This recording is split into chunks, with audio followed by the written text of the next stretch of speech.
Magandang araw po sa inyong lahat. Ang kwentong inyong mapapakinggan ay tungkol kay Father Elias na isang pari na tinalikuran ang pagiging manunugis dahil sa isang mapait na nakaraan. Umalis siya sa kanilang baryo at namuhay ng tahimik sa ibang lugar. Inakala niya na natakasan niya na ang lahat. Ngunit isang hindi inaasahang tao na mula sa kanyang nakaraan ang muling nagpakita sa kanya. Nang malaman niya na muling sinasalakay ng isang aswang ang kanilang baryo, ay naging matigas ang kanyang pagtanggi na makialam sa problemang yon.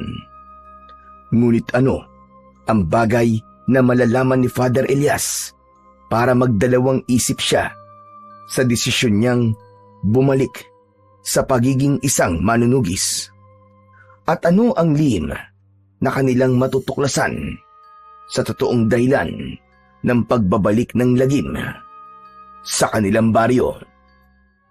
Ngunit bago po ang lahat, mga idol, huwag po nating kalimutang mag-like at mag-subscribe at i-hit ang notification bell sa aking YouTube channel na The Voice Addict at Apong Isaac, para sa mas marami pang makapigil hininga na kwentong aswang at katatakutan mula sa mundo ng kababalaghan.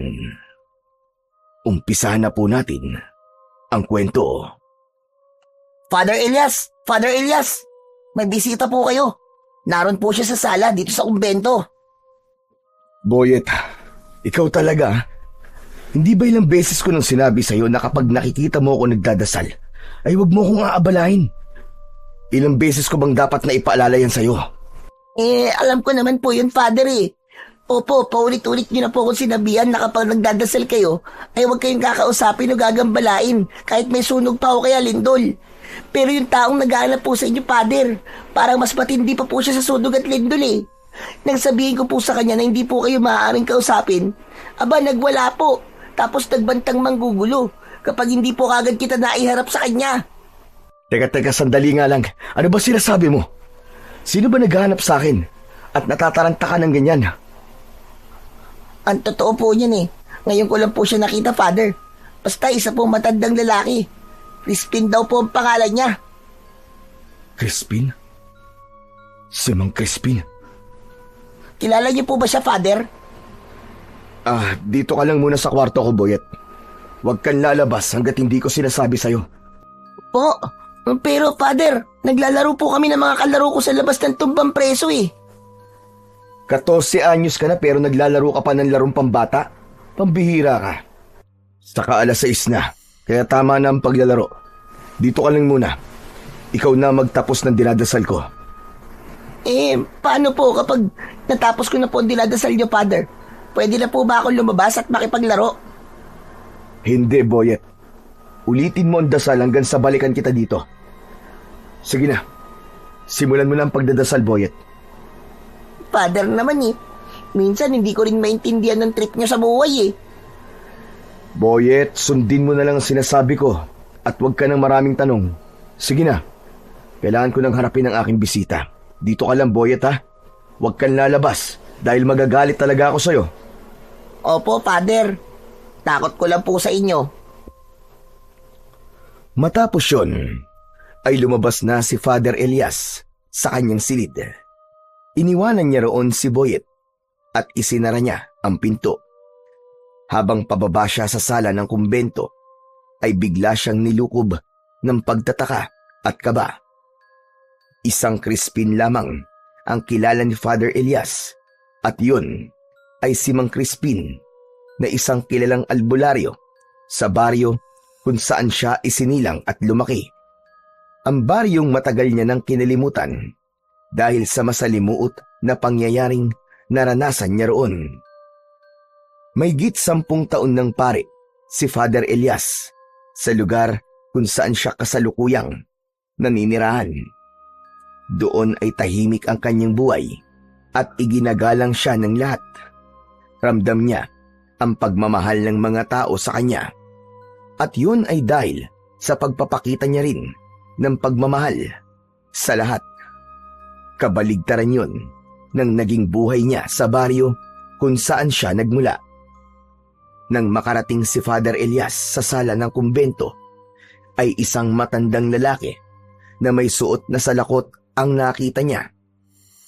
Nakatalikod yun sa gawin niya. Abala ang matandang lalaki sa pagtingin sa mga larawan na nakapatong sa mahabang tokador. Tumikhim si Father Elias upang kunin ang atensyon ng matandang lalaki. Mabilis na humarap sa kanya ang matanda na tila ba hindi makapaniwala nang makita siya. Naglakad siya palapit dito. Elias? Sandali, ikaw ba talaga yan? Aba, napakalaki ng iyong pinagbago. Mahigit 10 taon na tayong hindi nagkikita, Mang Crispin. Talagang malaki ang magiging pagbabago sa akin. Hindi lang kasi ako makapaniwala na totoo ngang isa ka ng ganap na pari sa baryong ito. Napakalayo mo na sa dating binata na nakikipaglaban sa mga aswang. Nakikiusap po ako sa inyo, Mang Crispin. Kung gusto niyo akong makausap, ay huwag niyo nang babanggitin ang aking nakaraan. Matagal ko na pong kinalimutan ang lahat ng yun. Ayoko na pong balikan kung ano ko noon. Ay, pasensya ka na. Pasensya ka na. Sige ho, maupo muna kayo. Gusto niyo ba ng maiinom? O baka nagugutom po kayo? Ay, huwag ka na mag-abala. Ayos lang ako. Sabay na naupo ang dalawa. Sa upuan na nasa sala, magkaharap sila. Naramdaman ni Father Elias ang pagkabahala kay Mang Crispin. Mang Crispin, oo nga pala. Nasabi sa akin ng isa sa aking mga sakristan na nagwala ka rito kanina dahil gusto mo raw akong makausap kagad. Gaano ba kaimportanteng ipinunta mo rito para magwala ka ng ganon, Mang Crispin? Tandaan nyo na ang kumbento ay sagrado dahil ito ay bahagi pa rin ng simbahan. Pasensya ka na. Sadyang desperado lang akong makaharap ka kagad. Kaya ako yung ginawa. Kilala mo naman ako, Elias. Wala sa aking pagkatao ang nagwawala, ngunit talagang kailangan na kitang makausap dahil napaka-importante ng aking sasabihin sa'yo.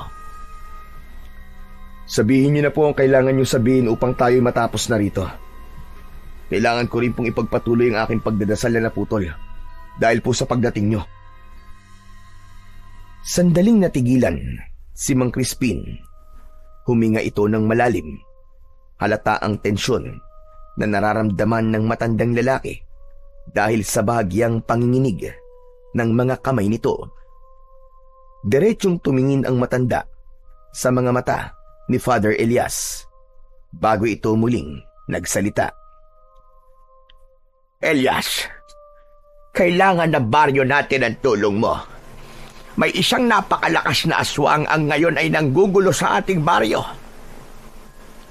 Mang Crispin, simula nang umalis ako sa baryong yun, ay iniwan ko na rin doon ang pagiging manunugis ko. Isa pa pari na ako ngayon. At ang pagkitil po sa buhay ay labag sa aking sinumpa ang tungkulin. Labag pa rin ba? Kahit marami ng buhay ang kinuha ng mga aswang na yon. Elias, ikaw lamang ang kilala ko na kaya makipaglaban sa kahit na anong uri ng aswang. Gaano man ito kalakas o kabangis. Sigurado ko na matatalo at mapapatay mo siya. Pasensya na po, Mang Crispin. Pero hindi na po ako babalik sa baryong yun. Nangako ko sa aking sarili na kahit na anong mangyari, ay hindi natatapak ang aking mga paa sa lugar kung saan ako nakaranas ng matinding pasakit. Nauunawaan kita, Elias. Sadyang hindi maganda ang karanasan mo sa ating baryo. Ngunit ang aswang na aking tinutukoy ay ang bangkilan na si Gubara. Si Gubara? Nananaginip yata ako, Mang Crispin. Naiisip niyo bang gumawa ng kwento para lang bumalik ako sa ating baryo? Hindi yan uubra sa akin. Alam kong matagal nang patay si Gubara. Pinatay siya ng aking lolo matagal ng panahon. Mawalang galang na po. Pero makakaalis na po kayo. Tatayo na sana si Father Elias, pero mabilis na nagsalita si Mang Crispin upang pigilan siya. Nagsasabi ako ng totoo, muling nabuhay si Gubara. Sa dahilang hindi namin alam. Ginamit niya ang katawan ng asawa ni Kapitan Ramil, si Celia. Ano? Paano nangyari yun? Kahit kami, ay hindi rin alam ang kasagutan kung paano yun nangyari. Sumapi ang kaluluwa ni Gubara kay Celia. Kaya nagkaroon siya ng katawan. Kaya ngayon, ay muling naghahasik ng lagim at kamatayan si Gubara sa baryo natin, Elias. At ang kapatid mong si Amara, siya ang nangunguna sa pagprotekta sa mga tao. Pakiramdam ko, iniisip ni Amara na dahil nasa pamilya siya ng mahuhusay na manunugis, ay may responsibilidad siyang labanan si Gubara at siguruhing ligtas sa mga tao. Bakit naman yun gagawin ni Amara? Wala siyang kasanayan sa pakikipaglaban sa mga aswang, lalo na sa isang kagaya ni Gubara na isang bangkilan.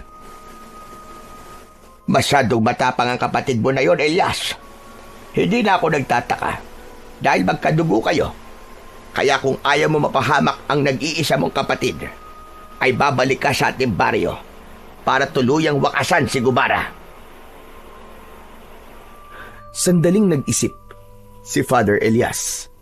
Bumalik sa alaala niya ang pinakamasakit na pangyayari na naranasan niya sa kanilang baryo. Si Father Elias ay mula sa pamilya ng mahuhusay na manunugis. Kaya bata pa lang ay sinanay na siya ng kanyang lolo at tatay sa pakikipaglaban sa mga aswang. Nang mamatay ang tatay niya dahil sa malubhang sakit, ay napunta kay Father Elias ang pagiging punong manunugis sa kanilang baryo. Matapos kasing patayin ng kanyang lolo si Gubara, ay nanghina na ito. Hanggang isang malakas na aswang ang umatake sa baryo nila. Magkatulong na nilabanan ni na Father Elias at ng lolo niya ang naturang aswang.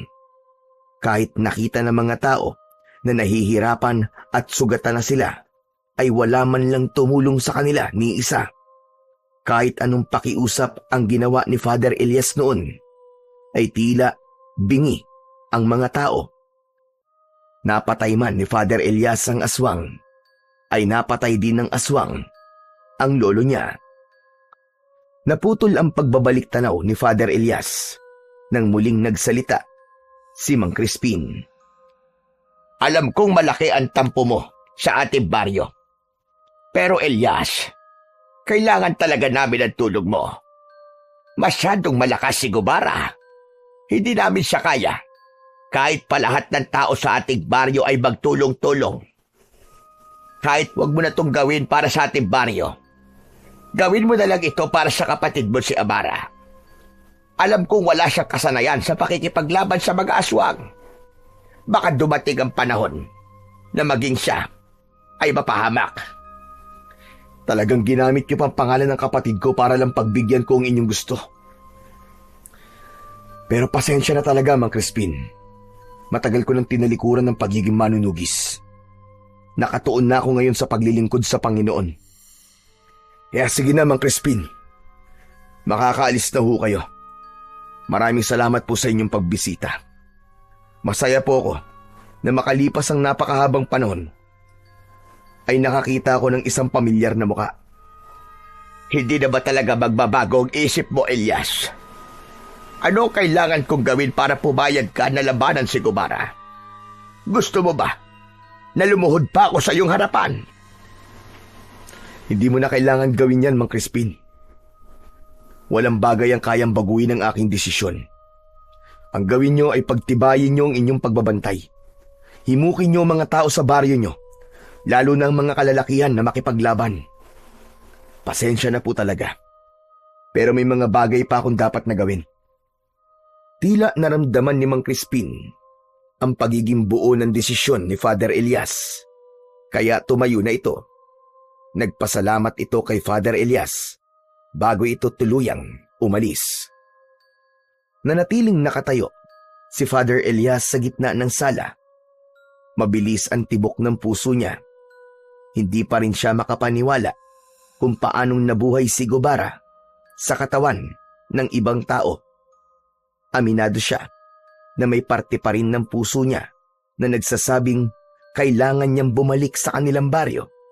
Pero sa tuwing naaalala niya ang nangyari noon, ay bumabalik din ang hinanakit niya sa mga tao sa lugar na yon.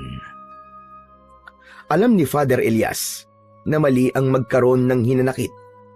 Ngunit kahit isa na siyang pari, ay tao pa rin siya. May damdamin pa rin siya, gaya ng pangkaraniwang tao. At naniniwala siya na kung tinulungan lang sana sila ng mga tao noon, ay sigurado siya na buhay pa rin sana hanggang ngayon ang kanyang mahal na lolo. Pagsapit ng 7:00 ng gabi, ay magkasama ng nagsasalo sa hapunan sina Father Elias at ang batang si Boyet. Pritong tilapia at tinola ang kanilang ulam. Si Boyet ay isang binatilyo na dating palaboy. Wala itong pamilya at walang permanenteng tahanan. Madalas itong pagkatuwaan ng mga tao, kaya naawa rito si Father Elias hanggang sa nagdesisyon siyang ampunin ito at gawing sakristan. Pinag-aaral niya rin ito upang magkaroon ng direksyon ang buhay nito. Father, totoo ba yung narinig kong pinag-usapan nyo kanina ni Mang Crispin? Dati kang manunugis ng mga aswang? Sabi ko na nga, be. Hindi mo sinunod ang aking sinabi sa'yo. Lumabas ka pa rin ng kwarto. At ang matindi pa, nakinig ka pa sa usapan ng ibang tao. Pasensya ka na, Father, ah. Hindi ko na kasi napigilan na alamin kung sino ba yung bisita mo kanina eh. Halatang halata kasi na ayaw mo malaman kung sino siya eh. Mas lalo tuloy lumaki ang kagustuhan kong makilala siya. Hindi ka na talaga marunong makinig sa akin, ha? Hindi ka na kagaya nung dati. Nakikinig pa rin naman ako sa inyo, Father eh. Kanina lang talaga hindi. Pero totoo po ba yung mga narinig ko kanina, Father? Dati kayo manunugis at pinapabalik kayo nung Mang Crispin sa inyong baryo para makipaglaban dun sa nabuhay na namang aswang na si... Ano nga bang pangalan nun? Gubara. Ayun, si Gubara. Ano, Father? Sagutin niyo naman po ang tanong ko. Totoo po ba ang lahat ng yon? Narinig mo na ang usapan namin kanina, di ba? Bakit kailangan mo pa ng kumpirmasyon? Manahimik ka na lang dyan at ituloy mo na ang pagkain mo. Wow! Kung ganon, totoo nga na isa kayong manunugis. Sobrang astig niyo po pala. Ini-imagine ko pa lang na may hawak kayong itak habang nakikipaglaban do sa mga aswang, kinikilabutan na talaga ako. O, tingnan mo, Father, oh. Tumataas sa mga balahibo ko sa braso. Father, bakit hindi po kayo bumalik ulit sa baryo nyo para labanan po yung aswang na yon? Sasama po ako sa inyo. Gusto ko po kayong makitang nakikipaglaban sa aswang. Tumahimik ka na, Boyet, pwede ba? Hindi yan mangyayari. Dahil hindi na ako babalik sa baryong yun. Pero, Father... Boyet, tama na. Tapusin mo na ang pagkain mo. At huwag ka na magtanong sa mga bagay na hindi makakatulong sa ating dalawa. Naging seryoso ang mukha ni Father Elias at diretso niyang tinignan ang mga mata ni Boyet. Napayuko si Boyet at ipinagpatuloy na lamang nito ang pagkain. Alam ni Boyet na kapag ginawa na yon ni Father Elias, ay unti-unti na siyang nagagalit. Ngunit ang totoo ay hindi galit si Father Elias. Nais lang niyang iwasan na mapag-usapan ang kanyang nakaraan dahil matagal na siyang nangako sa kanyang sarili na hindi niya na yon babalikan. Kinagabihan, habang mahimbing na natutulog si Father Elias, ay dinalaw siya ng isang masamang panaginip. Sa kanyang panaginip ay nakita niya ang dalaga niyang kapatid na si Amara sa gitna ng isang madilim na kagubatan. Hawak nito ang isang itak habang buong tapang na lumalaban sa mga aswang. Habang tumatagal ay parami ng parami ang mga aswang hanggang sa bumagsak si Amara matapos itong sunggaban ng isang aswang sa likod. Sunod-sunod na ang mga aswang na umatake kay Amara. Umalingaw-ngaw sa buong kagubatan ang kalunos-lunos na sigaw ni Amara habang umihingi ng tulong kay Father Elias. Amara! Amara! Napabalikwa si Father Elias nang magising siya mula sa panaginip na yon. Habol niya ang paghinga at tagaktak ang malamig na pawis na tumutulo sa kanyang noo. Nagulat siya at muling napasigaw nang bumukas ang pinto ng kanyang silid. Pumasok si Boyet na may dalang kandila kaya inakala niya na isa itong multo. May pag-aalangang lumapit si Boyet kay Father Elias. Father Elias, ano po nangyari? Bakit ka po sumigaw? May magnanakaw bang nakapasok? Nasaan po? Humanda siya sa akin dahil makakatikim siya ng karate ko. Kung makapagsalita ka ng karate, parang marunong ka talaga nun Mas natakot pa nga ako sa pagdating mo Pambihira ka, akala ko multo ka na nangihingi ng hustisya. Aray, grabe ka talaga sa akin, Father Elias Minsan iniisip ko tuloy, hindi kayo totoong pare Masyado pong pasmado ang bibig nyo Lumabas ka na nga ng kwarto ko, Boyet. Bumalik ka na sa silid mo at matulog ka na. Pero bakit nga po kayo sumigaw, Father? Yung sigaw nyo po kasi parang takot na takot po kayo Wala ito. Nanaginip lang ako ng hindi maganda. Ano po napanaginipan nyo, Father? Kwento nyo naman po sa akin, makikinig ako. Boyet, ayoko magkwento ngayon. Sige na, iwan mo na ako. Okay lang ako.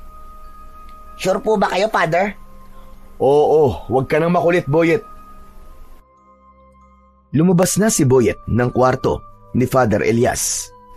Nang mag-isa na siya, ay umayo siya ng higa, pero hindi na siya nakabalik sa pagtulog. Inalala niya ang nakababata at nag-iisa niyang kapatid na si Amara. Naisip niya na may posibilidad na magkatotoo ang panaginip niya na yun dahil sinabi ni Mang Crispin na si Amara ang nangunguna sa pakikipaglaban sa aswang na si Gubara. Kinabukasan ng umaga, nakatayo si Father Elias sa harapan ng mga tao sa loob ng simbahan. Nagtungo siya sa gitna at sinimulan niya ang kanyang homily. Mga kapatid, pakinggan natin ang sinasabi sa sulat ni San Pablo sa mga taga-Efeso. Kabanata 4, talata 31 hanggang 32. Alisin niyo ang lahat ng galit, puot at panlilibak at lahat ng masasamang hangarin. Sa halip, maging mabait kayo sa isa't isa. Mahabagin, mapagpatawad, gaya ng pagpapatawad sa inyo ng Diyos sa pamamagitan ni Kristo. Mga kapatid, ang galit ay parang binhi. Kapag ito ay itinanim at hinayaan nating lumago, magbubunga ito ng hinanakit at pagkawasak. Ngunit kung ang itinanim natin ay pangunawa, pagmamahal at pagpapatawad, magbubunga ito ng kapayapaan at pagkakaisa. Mga kapatid, huwag nating hayaang mabulok ang ating mga puso sa puot dahil walang kabutihang naidudulot ito. Ang Diyos ay hindi nagtatanim ng galit, kundi ng pag-ibig. At yun ang dapat nating tularan. Matapos sabihin ni Father Elias ang kanyang homily, ay bahagya siyang natahimik. Bumigat ang kanyang dibdib at tila sumaksak ang sarili niyang mga salita sa kanyang isipan. Naalala niya ang gabing nakipaglaban sila ng kanyang lolo laban sa mga aswang, at kahit nakita ng mga tao na kailangan nila ng tulong, ay walang tumulong sa kanila. Hindi sinasadyang nahagip ng mata niya si Mang Crispin na nasa huliang hanay ng upuan. Matiim yung nakatingin sa kanya na para bang alam nito na tinamaan siya sa kanyang mga sinabi. Matapos ang misa ni Father Elias, ay isa-isa nang umalis ang mga tao. Nasanay na siya na hindi siya umaalis sa unahan. Hanggang sa wala ng tao ang nasa loob ng simbahan. Halos lahat ng mga tao ay umalis na maliban kay Mang Crispin na nakaupo pa rin. Tumalikod na si Father Elias para magtungo sa kumbento pero hinabol siya ni Mang Crispin at naabutan siya nito sa sala ng kumbento. Humarang si Mang Crispin sa harapan ni Father Elias. Mang Crispin, ano bang ginagawa niyo rito? Akala ko ho ba umalis na kayo? Bakit hindi pa kayo bumabalik sa baryo niyo? Baryo natin, Elias. Baryo natin. Kahit matagal ka nang wala roon, ay hindi mo maaalis ang katotohanan na doon kay pinanganak. At parte ka pa rin ng lugar na yon. Ayoko na pong makipagtalo sa inyo, Mang Crispin. Kung yan po ang gusto niyong isipin ay bahala po kayo. May mga kailangan pa po akong gawin. Pasensya na po kung hindi ko kayo mahaharap ngayon. Yung homily mo kanina, yung tungkol sa pagtatanim ng galit, naramdaman kong tinamaan ka doon. Sa bibig mo na mismo ng galing, Elias. Mali ang magtanim ng galit. Sana'y maunawaan mo na kaya hindi kayo natulungan ng mga tao ng lolo mo noong mga panahong yon. Dahil lubang takot sila. Bukod doon, wala silang alam sa pakikipaglaban sa mga aswang. Tumiim ang bagang ni Father Elias. Nag-init ang kanyang mga mata. Ginawa niya ang lahat upang pigilan ang pagpatak ng kanyang mga luha. Hindi na lang siya nagsalita dahil alam na alam niyang hindi magagandang salita ang lalabas sa kanyang bibig. Inisip niya na siya ay isang pari at alagad ng Diyos at katatapos lang niya sa kanyang misa. Nang hindi na nagsalita si Father Elias, ay tumalikod na lamang si Mang Crispin. Nakakailang hakbang pa lamang si Mang Crispin nang bumalik sa alaala ni Father Elias ang napanaginipan niya kagabi. Ang totoo, hindi na siya nakatulog simula nang magising siya sa panaginip niyang yun. Mang Crispin, sandali lang po. Huminto si Mang Crispin at muli itong lumapit kay Father Elias. Bakit, Elias? Nagbago na ba ang isip mo? Sasama ka na ba sa akin pabalik sa baryo natin? Mang Crispin, totoo ba ang sinabi mo na nangunguna si Amara sa pakikipaglaban kay Gubara? Totoo yun. Totoo ang sinabi ko sa'yo. Kahit ako'y nagulat ng pangunahan ni Amara ang pakikipaglaban kay Gubara. Nasabi ko na sa'yo ang maaaring dahilan niya. Bakit mo nga pala naitanong yan bigla? Ang totoo po kasi niyan, napanaginipan ko po si Amara kagabi. Nakikipaglaban po siya sa mga aswang tapos pinatay siya ng mga aswang. Mang Crispin, natatakot ako sa maaaring mangyari sa kapatid ko sa ginagawa niya. Kaya nga kailangan mo sumama sa akin, Elias. Kailangan mong tulungan ang kapatid mo. Nakikiusap ako sa iyo. Sandaling nag-isip si Father Elias. Si Amara na lamang ang nag-iisang kadugo niya. Kahit natiis niya na wag itong makita ng ilang taon, ay mahalaga pa rin sa kanya ang kapatid niya. Sige po. Sasama na po ako sa inyo. Pero kailangan niyo akong bigyan ng ilang araw dahil kailangan kong makahanap ng pari na pansamantalang papalit sa akin dito. Hindi po ako maaaring umalis dito ng basta na lamang. Salamat. Salamat, Elias. Hindi mo alam kung gaano ako kasaya sa desisyon mo na yan.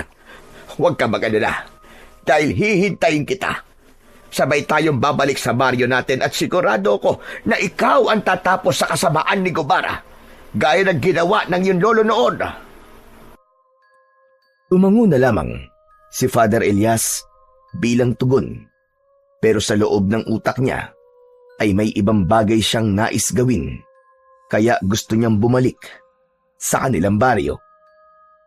Matapos ng pakikipag-usap ni Father Elias kay Mang Crispin, ay nagtungo na siya sa kanyang silid. Umupo siya sa upuang nasa tabi ng bintana. Sa pagdungaw niya sa bintana, ay nakita niya si Mang Crispin na naglalakad papalayo sa simbahan.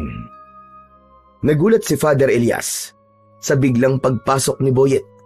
May dala itong malinis na kumot at mga punda. "Pwede ba, Boyet? Matuto ka namang kumatok.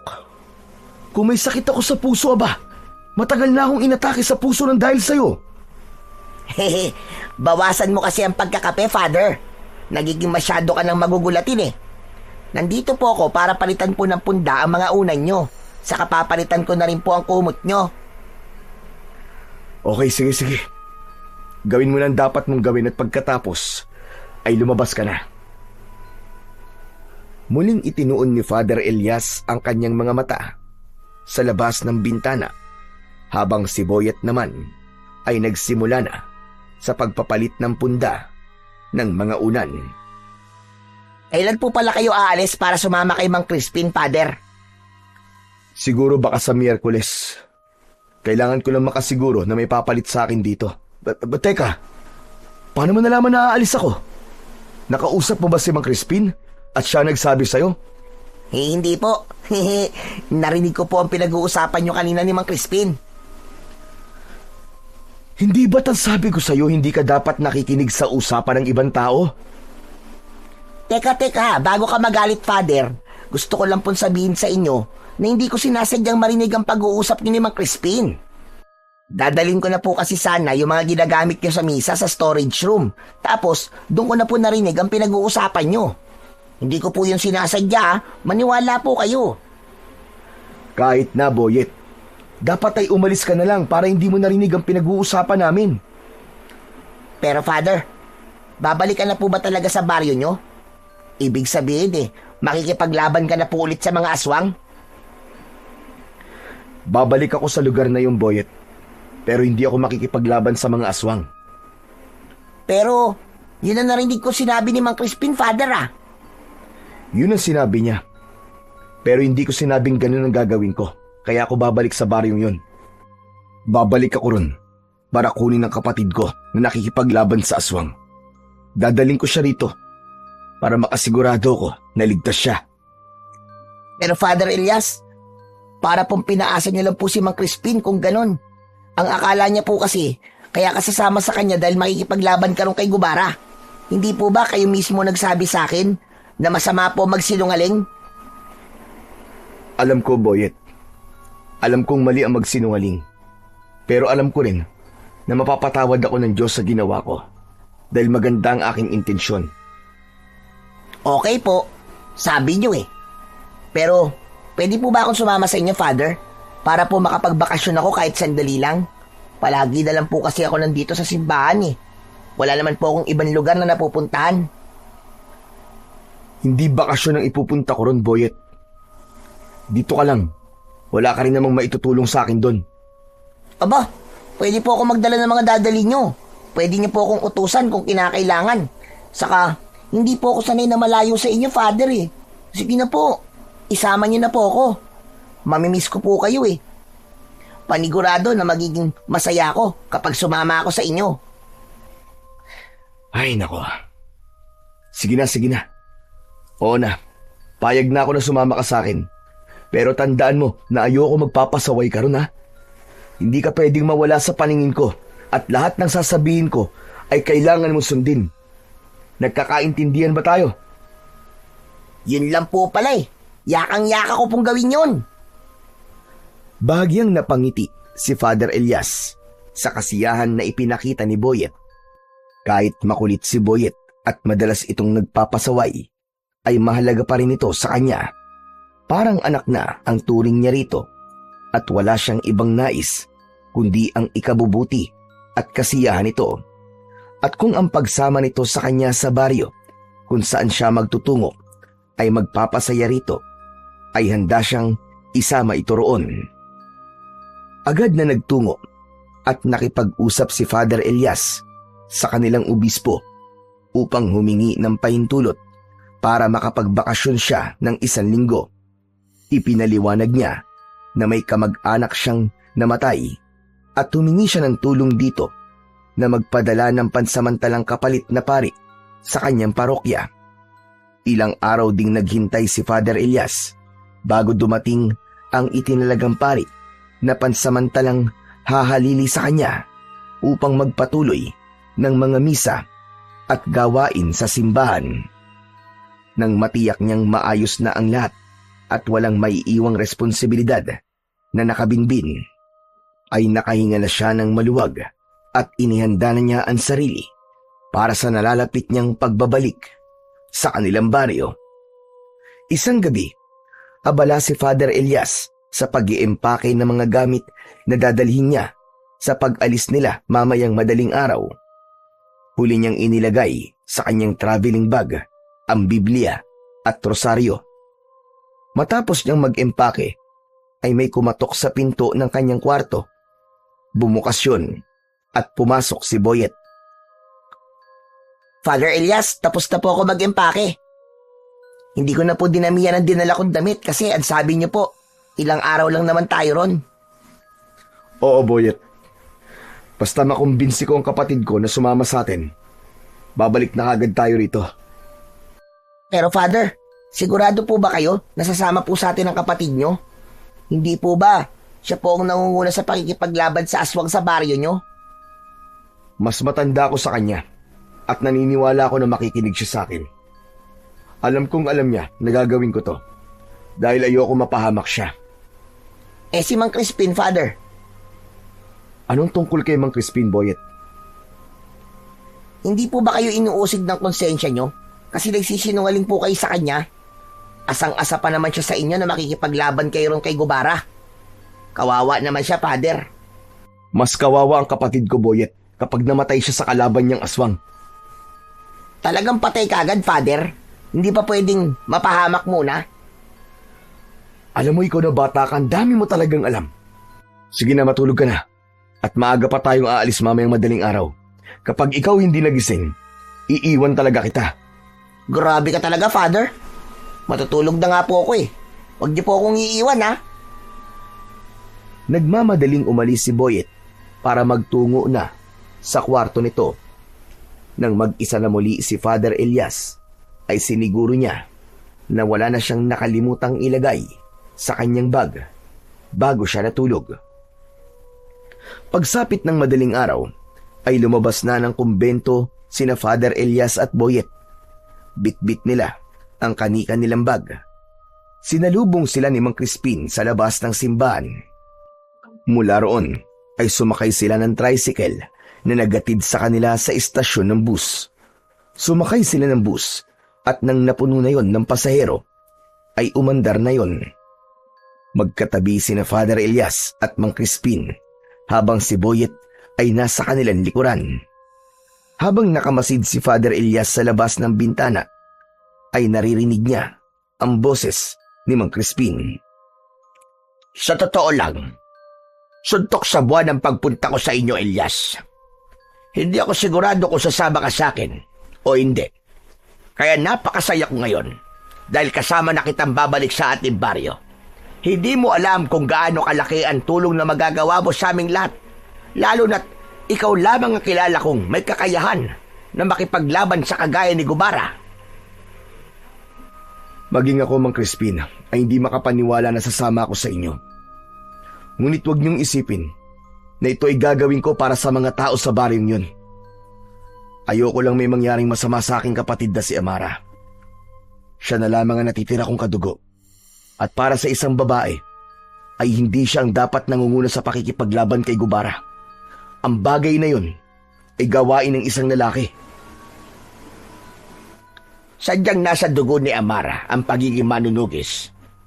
Pinipigilan ko siya nung una. Pero matindi ang pagnanais niyang makipaglaban upang iligtas at protekta ng ating baryo. Hindi na nagsalita pa si Father Elias at ipinikit na niya ang kanyang mga mata upang hindi na siya kausapin pa ni Mang Crispin. Labis na ang konsensyang kanyang nararamdaman dahil puro kasinungalingan na ang lumalabas sa kanyang bibig. Hindi niya kasi kayang sabihin kay Mang Crispin na kaya siya babalik sa kanilang baryo ay upang kunin at ilayo roon ang kanyang nag-iisang kapatid. Makalipas ang napakahabang oras ng pagbiyay, ay nakarating na sina Father Elias sa baryong iniwanan niya noon. Hapon na nang makarating sila roon. Sa tagal na nawala siya sa lugar na yon, ay halos wala yung pinagbago. Halos walang katao-tao sa labas, kahit hindi pa madilim ang paligid. Ramdam ni Father Elias ang takot na bumabalot sa buong baryo. May ilan na nakakita sa kanya at tinitigan siya ng mabuti mula sa malayo na parabang inaalam ng mga ito kung sino siya. Nang makarating na sila sa harapan ng bahay ni na Father Elias, ay bahagyang naluha ang pari. Samot-saring alaala ang bumalik sa kanya. Mula sa kanyang pagkabata hanggang sa tuluyan na siyang naging ganap na manunugis ng mga aswang. Halika, sigurado ko na nasa likod ng inyong bahay si Amara. Alam ko na kapag ganitong oras ay gumagawa siya roon ng mga sibat mula sa kawayan. Naunang nagtungo si Mang Crispin sa likod ng bahay. Marahan ng paghakbang na nakasunod naman dito sina Father Elias at Boyet. Nasa gilid pa lang sila ng bahay ay narinig na nila ang boses ni Amara. Mang Crispin, nakabalik na po pala kayo.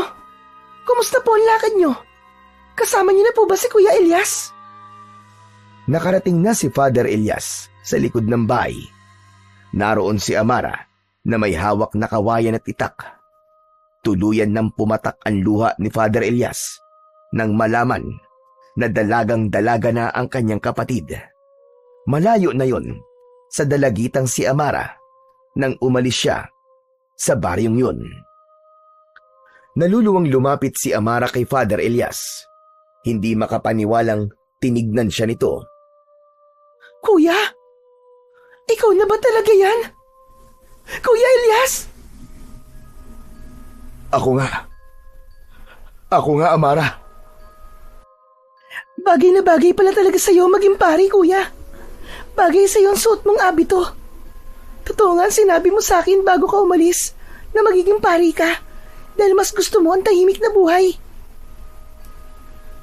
Iiwan ko muna kayo magkapatid para makapag-usap kayo. Boy at Iho, ilagay mo muna ang gamit ni Elias sa loob at sumama ka sa akin. Bigyan natin ng oras sina Elias at Amara. Sige po, Mang Crispin.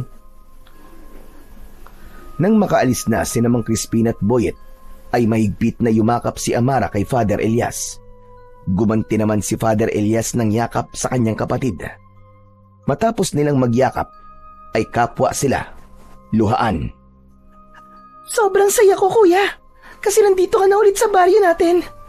Pero sana, kuya, ay proud ka sa akin. Kasi nakaya ko mag-isang mabuhay. Patawarin mo ko kung iniwanan kita noon. Patawad kung umalis pa rin ako kahit alam ko na mabubuhay ka rito na mag-isa. Ayos lang, kuya. Dahil kasi ron ay mas naging matapang ako.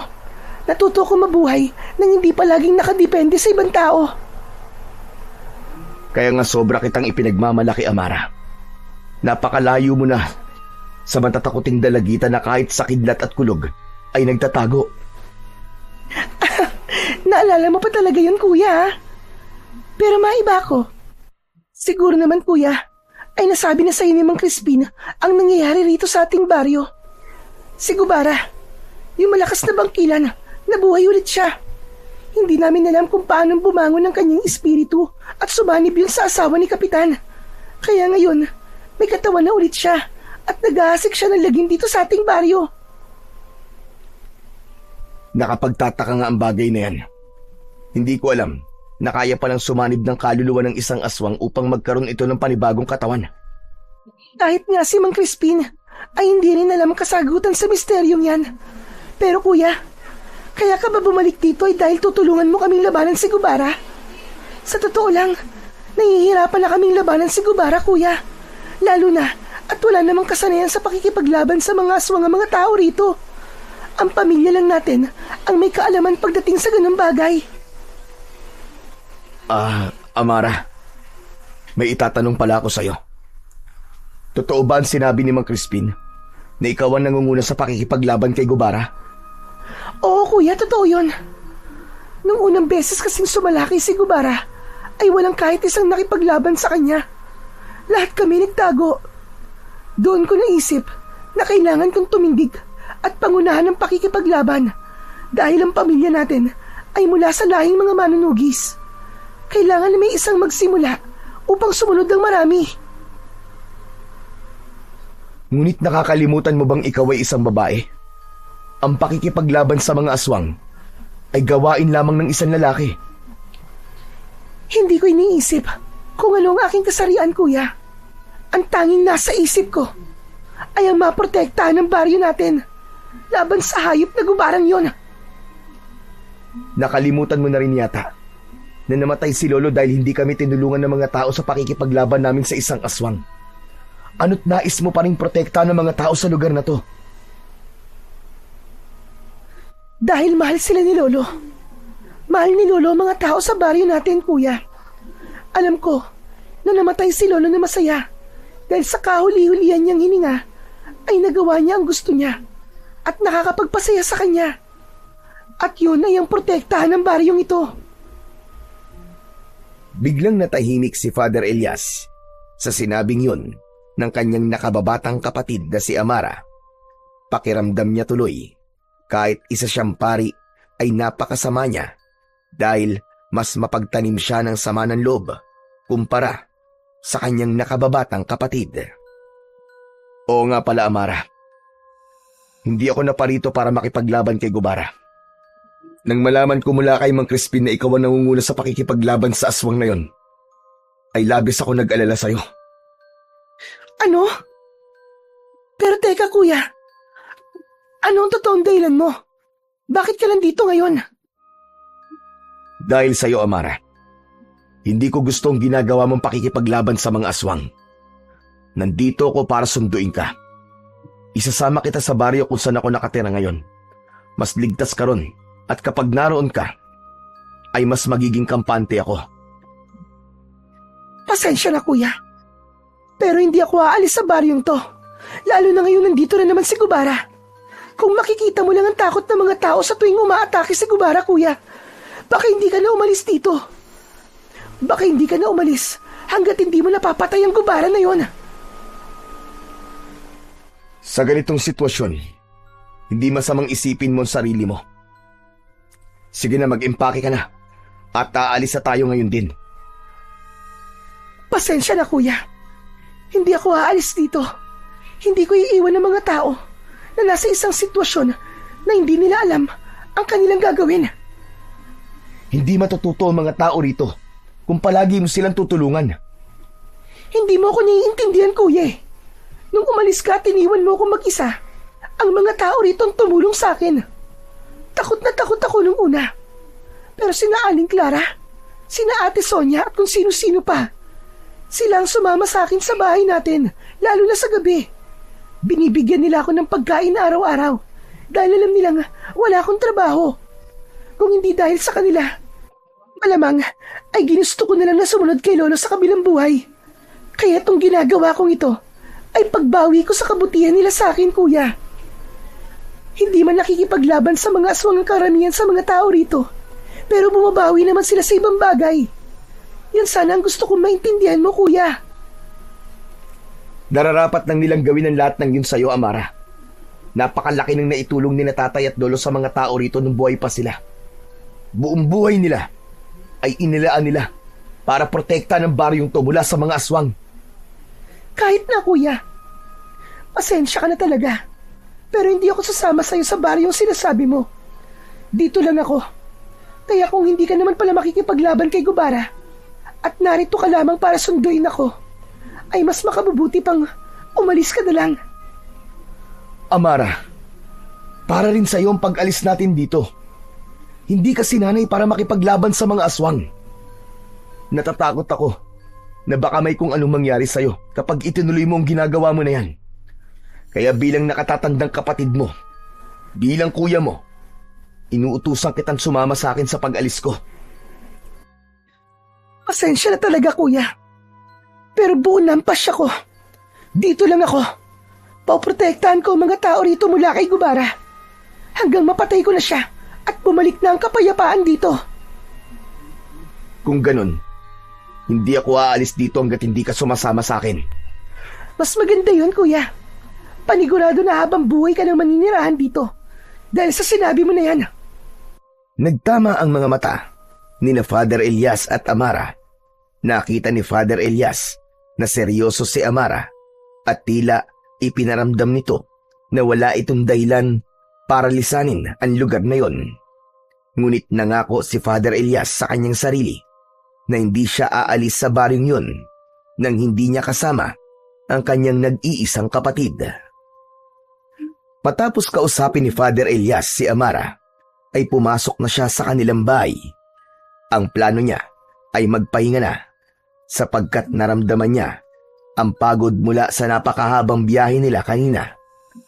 Napansin niya na halos walang nagbago sa kanilang bahay. Nakasabit pa rin sa isang parte ng dingding ang mga litrato nila ni Amara kasama ang kanilang ama at lolo. Nakangiti silang lahat doon. Bakas sa mukha nila ang labis na kasiyahan. Ngunit para kay Father Elias, ang kasiyahang yun ay hindi na niya mararamdaman dahil wala na ang kanyang ama at lolo. Maya-maya pa ay dumating ang batang si Boyet. Agad itong lumapit sa kanya. Grabe si Mang Crispin. Alam naman niyang pagod ako sa biyahe. Nilakad niya ako ng nilakad dito sa baryo. Wala naman akong nakitang kakaiba, Father. Parang ganito rin sa baryo natin eh. Ay teka, nakausap niyo na po ba si Ate Amara? Pumayag na po ba siyang sumama sa atin? Hindi ko pa siya napapapayag, Boyet. Masyado siyang matigas. Ayaw niya makinig sa akin. Talagang gusto niyang gayahin sina tatay at lolo. Naprotektahan ng baryong to laban sa mga aswang hanggang sa huli nilang hininga. Nako, problema po yan, Father. Ibig po ba sabihin hindi kaagad tayo aalis dito? Ganun na nga, Boyet. Kailangan ko mapapayag ang kapatid ko sa gusto kong mangyari. Sinabi ko na sa kanya na hindi ako aalis hanggang sa hindi siya sumasama sa atin. Yes, ayos! Anong yes ayos ang sinasabi mo dyan, ha? Bakit parang masaya ka pa yata? Ay, sorry, Father. Pero di ba, ang sabi ko po sa inyo, ay gusto ko po magbakasyon? Kung hindi agad tayo aalis dito, ibig sabihin, ay matagal din akong ligtas sa mga gawain sa simbahan. Bakit, Boyet? Nagsasawa ka na ba sa mga ginagawa mo sa simbahan, ha? Hindi naman po. Pero simula po kasi ng ampun ninyo ko, ay wala na akong ginawa kundi ang maglingkod sa simbahan at gawin ang mga dapat kong gawin doon. Hindi sa nagsasawa po ako, pero tao lang po tayo, Father. Kailangan din po natin ng pahinga kahit sandali sa mga bagay na nakasanayan nating gawin, hindi po ba? Pakiramdam ni Father Elias ay pinapatamaan siya ni Boyet sa mga sinabi nito kahit hindi yun ang intensyon nito. Aminado siya na simula nang naging pari siya ay inilaan na niya ang kanyang sarili sa paglilingkod sa Panginoon at tuluyan niya ng tinalikuran ang pagiging manunugis.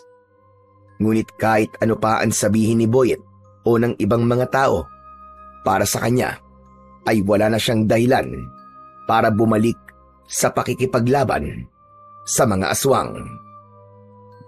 Kinagabihan, naghanda si Amara ng masarap na hapunan. Nagprito ito ng galunggong at nagluto din ito ng ginisang munggo.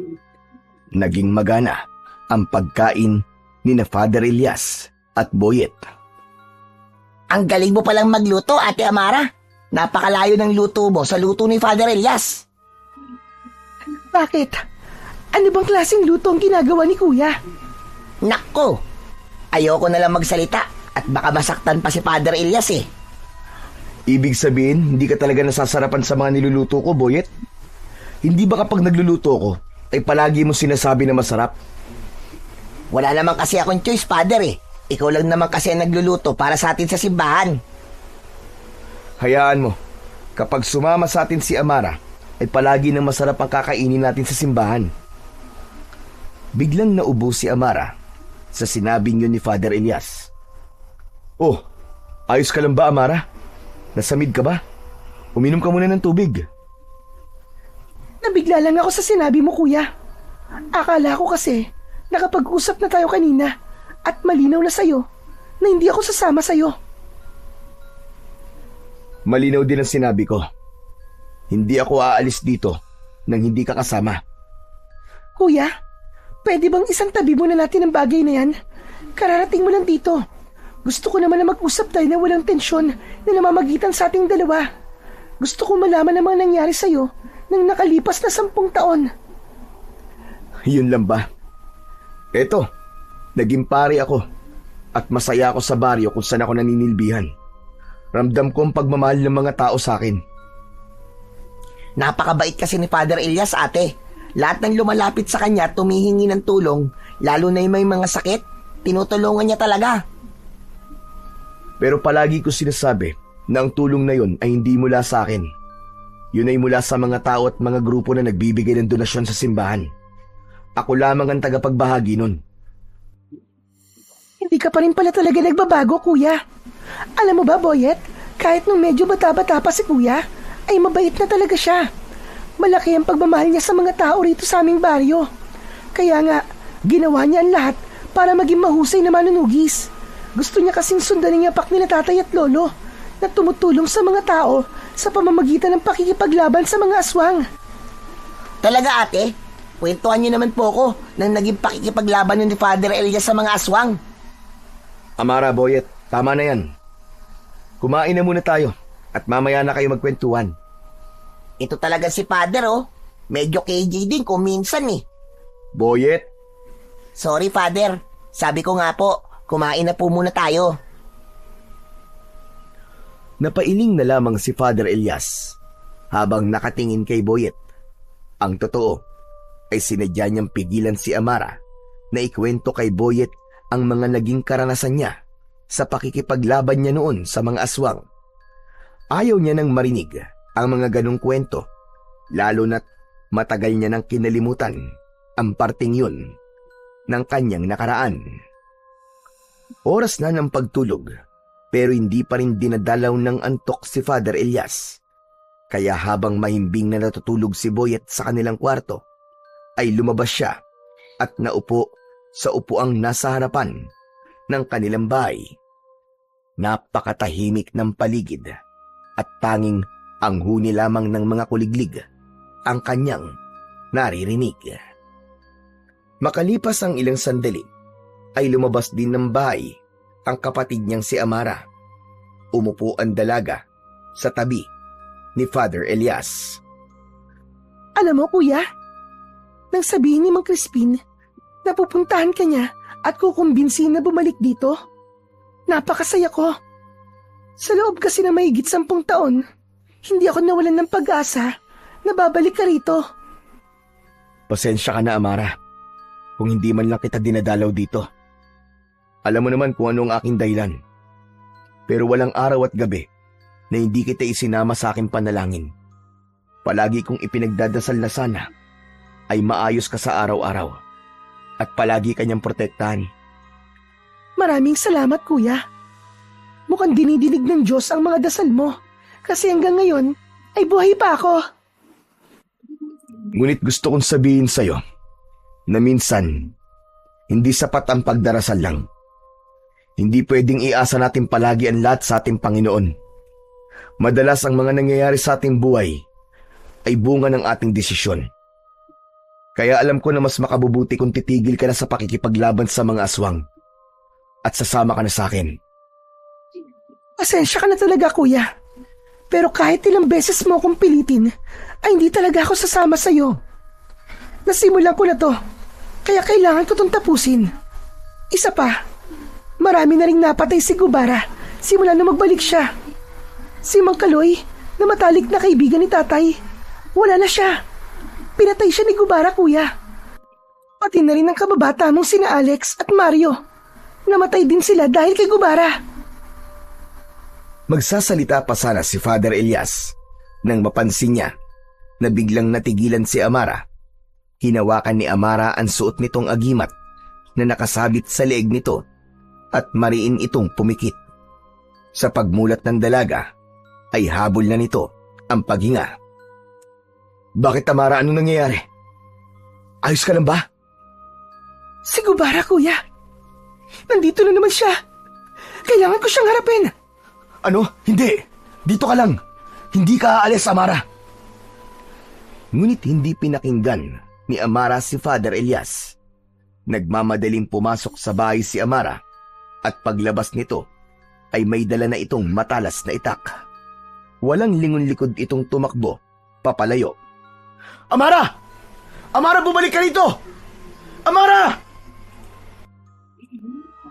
Tila walang narinig si Amara at patuloy lang yun sa pagtakbo. Nagkaroon ng pagdadalawang isip si Father Elias kung susundan at tutulungan niya ang kanyang kapatid. Ngunit mas nanaig sa kanya ang desisyon niyang wag nang bumalik sa pakikipaglaban sa mga aswang. Dahil sa pagsigaw ni Father Elias ay nagising si Boyet. Pupungas-pungas itong lumabas. Bakit ang ingay niyo naman po, Father? Alam niyo naman pong may natutulog eh. Boyet, bumalik ka na sa loob. Hindi ligtas dito sa labas. Sige na. Teka, bakit, Father? Ano po nangyari? Teka, ano po yun? Bakit nagsisigawan po ang mga tao? Sumasalakay si Gubara, Boyet, at umalis si Amara para harapin ang aswang na yun. Ano? Nandito po si Gubara? Gusto ko po siya makita, Father. Gusto ko po makakita ng totoong aswang. Tumigil ka, Boyet. Hindi to laro. Hindi mo alam kung ano ang kayang gawin ng isang bangkila na kagaya ni Gubara. Pero yun nga po ang isa sa dahilan kung bakit po ako sumama sa inyo dito eh. Para makakita po ako ng aswang. Sige na po, Father. Payagan niyo na po ako. Pangako po, mag-iingat po ako. Hindi. Pumasok ka sa loob, Boyet. Sorry po, Father. Pero hindi ko po kayo susundin ngayon. Gusto ko po talaga makakita ng totoong aswang. Babalik po kagad ako dito kapag nakita ko na po si Gubara. Biglang tumakbo ng mabilis si Boyet at hindi na nilingon si Father Elias. Hindi makapaniwala ang pari sa pagsuway na yon ni Boyet sa kanya at ang unang pumasok sa utak niya ay baka mapahamak ito. Kaya kahit napipilitan ay sinundan niya si Boyet upang puwersahan itong iuwi sa kanilang bahay. Nang makarating si Father Elias sa pinangyayarihan ng kaguluhan, ay nakita niya si Amara na nakikipaglaban kay Gubara. Ang aswang na si Gubara ay may nakakatakot na anyo. Meron itong malalaking pakpak na maihahalin tulad sa isang paniki. Matutulis ang mga kuko nito na parang mga patalim. Maging ang mga ngipin nito ay matutulis din. Pulang-pula ang mga mata ni Gubara na parang 2 pares ng bolang apoy. Meron itong mahaba at kulay itim na sungay. Nang makita ni Father Elias si Boyet na nakatago sa likod ng isang puno habang nanonood sa laban na nangyayari, ay agad niya itong nilapitan. Nagulat si Boyet nang hawakan niya ito sa braso. Boyet! Halika na! Umuwi na tayo! Sandali na, Father. Nanonood pa ako sa pakikipaglaban ni Ate Amara kay Gubara eh. Tignan niyo po. Ang galing pala talaga ni ate sa pakikipaglaban sa aswang. Nakaka-elibs. Napatingin si Father Elias kay Amara habang hawak nito ang isang matalim na itak. Mistulang isang magiting na mandirigma ang kanyang kapatid. Mabilis itong gumalaw at madali nitong naiiwasan ang bawat pag-ataking ginagawa ni Gubara. Sa bawat paglusob ni Gubara mula sa impapawid, ay sinusuklian yun ni Amara ng mabilis na pag-ilag at malakas na pag-atake. Nakita ni Father Elias na ilang beses na nasugatan ni Amara si Gubara sa iba't ibang parte ng katawan nito. Grabe, Father. Sobrang astig talaga ni Ate Amara. Tignan niyo po ba ang galaw niya oh? Parang aral na aral. Parang napakatagal nagsanay. Natutunan niya yan sa amin ni Lolo. Pati na rin sa aming tatay. Mukhang habang nagsasanay kami nun, ay pinapanood niya kami. Kaya alam niya ang mga ganyang galaw. Bakit hindi niyo po siya tulungan, Father? Gusto ko rin pong makita na nakikipaglaban po kayo sa aswang. Sige na po, Father. Tulungan niyo na po siya. Manahimik ka, Boyet. Isa na akong pari ngayon at hindi na ako manunugis. Muling lumipad si Gubara at sumugod mula sa itaas. Naglalaway ito at galit na galit, subalit sinalubong ito ni Amara ng mabilis na saksak sa balikat. Napaatras si Gubara at lumipad yun papalayo hanggang sa tuluyan na yung nawala sa kanilang paningin. Doon na lumabas ang mga tao sa kani-kanilang mga bahay. Takot na lumapit ang mga yun kay Amara upang magpasalamat. Nang sandaling yon ay lumabas na rin sina Father Elias sa likod ng puno. Naglakad siya papalapit kay Amara at hinawakan niya ito sa braso. Kuya! Umuwi na tayo. Sandali lang, kuya. Nagpapasalamat pa ang mga tao sa akin. Tama na yan. Umuwi na tayo. Wala nang nagawa si Amara, kundi ang sumunod at sumama sa kuya niyang si Father Elias. Nang makarating sila sa kanilang bahay, ay nasa labas si Mang Crispin na parabang naghihintay sa kanila. May bitbit itong bayong na wala silang ideya kung ano ang laman. Nakita mo naman siguro kung gaano kahusay makipaglaban si Amara. Siguro naman, Elias, ay hindi mo na siya pipilitin na sumama sa'yo. Paalis sa baryo natin. Teka. Paano niyo po nalaman ang bagay na yan? Amara, sinabi mo ba sa kanya? Hindi. Wala akong sinasabi kay Mang Crispin. Si Boyet ang nagsabi sa akin, Elias. Bago tayo umalis sa simbahan, ay ipinaalam niya na kaya ka nagbalik sa ating baryo ay upang ilayo sa lugar na to ang iyong kapatid. Mang Crispin naman pahamak eh. Hindi po ba sabi ko sa inyo, huwag niyo sasabihin kay Father na ako nagsabi sa inyo? Yari tuloy ako ngayon. Ikaw talaga, Boyet, ha? Kahit kailan talaga puro pagpapasaway ang ginagawa mo. Huwag ka na magalit kay Boyet, Elias. Nakita mo naman, kahit nalaman ko na wala kang balak labanan si Gubara, ay isinama pa rin kita rito. Nais ko kasing makita mo mismo ang kalagayan ng ating lugar. Gusto kong maramdaman mo ang kanilang takot. Gusto kong makita mo ang tapang ng iyong kapatid. Dahil naniniwala ko na kahit matagal mo nang tinalikuran ang pagiging manunugis ng mga aswang, ay hindi ito basta-bastang mawawala sa iyong pagkatao.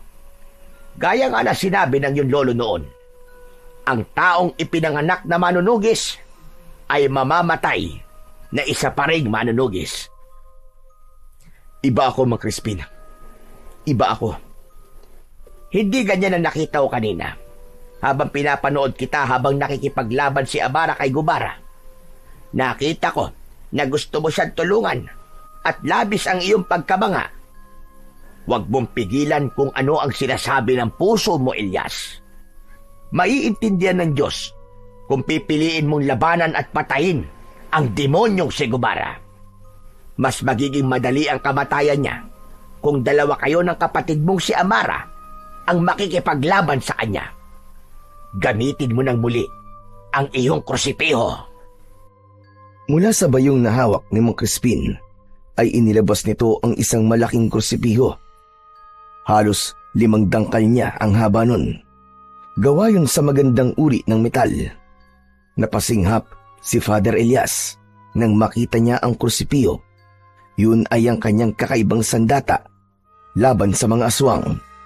Sa unang tingin ay masasabi na isa lamang yung normal na krusipiho. Ngunit kapag hinugot ang itaas na bahagi nun, ay lalabas ang isang mahabang patalim. Yun ay minana pa niya sa kanyang ama. Lumapit si Mang Crispin kay Father Elias. Inilapit nito sa kanya ang krusipiho. Ilayo niyo sa akin ang bagay na yan. Ayoko na yung makita. Saka paano yan napunta sa inyo? Tinapon ko na noon yan sa ilog Kinuha ko ito mula sa ilog na yung pinagtapunan. Alam ko na darating ang panahon na muli mo ito kakailanganin. Kaya itinago ko at inalagaan. Nagkakabali ka, Mang Crispin. Hindi ko na yan kailangan at kahit kailan, Hindi ko na muling gagamitin ang sandatang yan. Kuya, pakiusap. Tulungan mo akong labanan si Gubara. Oo, nagagawa ko siyang itaboy. Ngunit nararamdaman ko na habang tumatagal ay palakas siya ng palakas. Ayokong dumating sa punto na kapag sobrang lakas na siya, ay hindi ko na siya kayang labanan. Kaya bago pa niya tuluyang makamit ang buo niyang lakas, ay dapat na natin siyang tapusin. Hindi, ayoko. Hindi niyo ako mapipilit na muling maging manunugis. Hindi ako bumalik dito para makipaglaban sa aswang. Nandito ako para sunduin ka, Amara. Nandito ako para ilayo ka sa panganib at sa lugar na to. Ngunit nagulat si Father Elias nang kunin ni Mang Crispin ang isa niyang kamay at ipinatong nito roon ang kursipiyo. Naramdaman niya ang lamig nun. Mabigat yun. Pero kahit matagal niya na yung hindi nahahawakan, ay tila sanay na sanay pa rin siya na dalhin yun. Magnilay-nilay ka, Elias. Pagmasdan mo ng madalas ang sandata na ginamit mo noon para protektahan ang baryong ito laban sa masasamang elemento. Mag-isip ka ng mabuti at sa muli nating pag-uusap, kung ano man ang magiging desisyon mo, ay igagalang namin. Amara, uuwi na ako. Maraming salamat dahil muli mong iniligtas ang ating baryo mula kay Gubara. Matapos yun, ay umalis na si Mang Crispin. Naiwan sa mga kamay ni Father Elias ang kursipiho. Hindi na rin nagsalita sina Amara at Boyet. Magkasamang pumasok ang dalawa sa bahay. Naiwang mag-isa si Father Elias sa labas habang hawak niya ang sandata na napakaraming aswang na ang napaslang. Habang nakatingin si Father Elias sa kursipiho, ay hindi niya alam ang kanyang mararamdaman.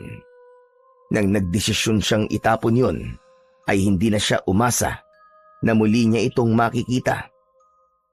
Kaya hindi pa rin siya makapaniwala na nasa mga kamay na niya ang kanyang nag-iisang sandata. Magdamag na hindi nakatulog si Father Elias dahil sa pag-iisip kung ano ang kanyang magiging desisyon. Nagtatalo ang kanyang utak at puso. Nais ng utak niya na sapilitang ilayo ang kapatid niyang si Amara sa lugar na yon. Ngunit ang gusto naman ng kanyang puso ay tulungan si Amara na labanan ang aswang na si Gubara. Nagulat na lamang siya nang makarinig ng sunod-sunod na pagtilaok ng manok sa labas ng kanilang bahay. Nang buksan niya ang bintana, ay nakita niya ang unti-unting pagsilip ng araw sa silangan. Tinignan niya ang kursipihong nakasandal sa dingding. Hindi na kita kailangan. Matagal na kitang tinalikuran, gaya ng pakikipaglaban ko sa mga aswang. Isang desisyon ang nabuo sa isipan ni Father Elias ng mga sandaling yun. Kinuha niya ang kursipiyo at saka siya lumabas ng kanilang bahay. Malalaki ang kanyang mga akbang at makalipas ang ilang minuto ay narating na niya ang malinis na ilog na nasa bukana ng kagubatan. Bumalik sa alaala niya ang gabing itinapon niya roon ang sandata niyang kursipiho. Tinignan ni Father Elias ang kursipiho at kinausap niya yon na para bang naiintindihan siya nito. Patawarin mo ko kung sa pangalawang pagkakataon ay itatapon kita. Hindi na kita kailangan. Matagal na kitang kinalimutan. Pero nais kong magpasalamat sa iyo sa mga laban na kasama kita at naipanalo natin. At sana, sa pagkakataong ito, ay huwag ka nang bumalik sa akin. Akmang itatapon na sana ni Father Elias ang kursipiyo sa malalim na bahagi ng ilog nang marinig niya ang pagtawag ni Boyet sa kanya. Paglingon niya, ay nakita niya si Boyet na humahangos na palapit sa kanya. Boyet, anong ginagawa mo rito?